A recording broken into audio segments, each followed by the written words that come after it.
کی سطح پر تعلیم اگر دیکھی جائے تو کیونکہ ہر گلی کوچے میں اسکولز مل جاتے ہیں اور کوئی اس کے پیرامیٹرز کا چیک اپ نہیں ہے کہ کوئی کوالٹی کنٹرول ہو سکے، تو پڑھانے والوں کو ویسے ہی کچھ معلوم ہوگا نہیں ہوگا، کویسچن مارک ہے کیا پڑھائیں گے کیا نہیں۔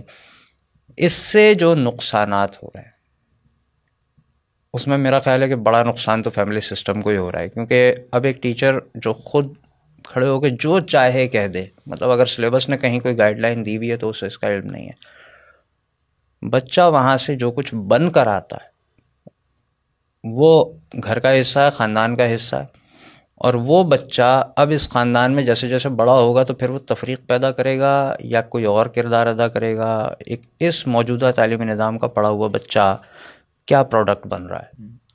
وہ تو کمانے، خریدنے اور صرف کرنے کی ایک دوڑ میں لگا ہوا ہے، مطلب ارننگ، بائنگ اور کنزیومنگ کا ایک ویشیس سائیکل ہے جس کے اندر وہ پھنسا ہوا ہے، وہ یہی کام کر رہا ہے۔ بچے پیدا ایک بایولوجیکل ایکسیڈنٹ کے نتیجے میں اولاد پیدا ہو رہی ہے اور پھر وہ ایک خودرو پودے کی طرح بڑی ہو جاتی ہے اور بس ہم اپنے کام میں لگے رہتے ہیں۔ تو یہ اس وقت کا معاملہ ہے۔ اس میں ضرورت اس بات کی ہے کہ خاندان جو ہے، گھر جو ہے، اس میں مطلب ہمیں یہ دیکھنا ہے کہ خاندان کی ضرورت ہمیں کیوں ہے۔ جدید آدمی کو یہ بات سمجھ میں نہیں آئی ہے کہ خاندان کی ضرورت اسے کیوں ہے۔ بالکل، خاندان کی ضرورت ہمیں اس لیے ہے تاکہ ہم اپنی نفسیاتی صحت کا تحفظ کر سکیں۔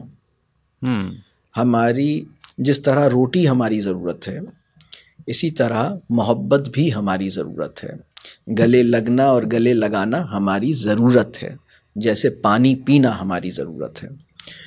تو اس وقت ہوا یہ ہے کہ آج کا جدید تعلیم یافتہ آدمی خواہشات کو ضرورت پر مقدم رکھتا ہے، اور اگر ضرورت کے دائرے میں کبھی اس کی توجہ ہوتی بھی ہے تو وہ مادی نوعیت کی ضروریات کو تو تسلیم کرتا ہے، لیکن غیر مادی نوعیت کی ضروریات پر اس کی توجہ نہیں جاتی۔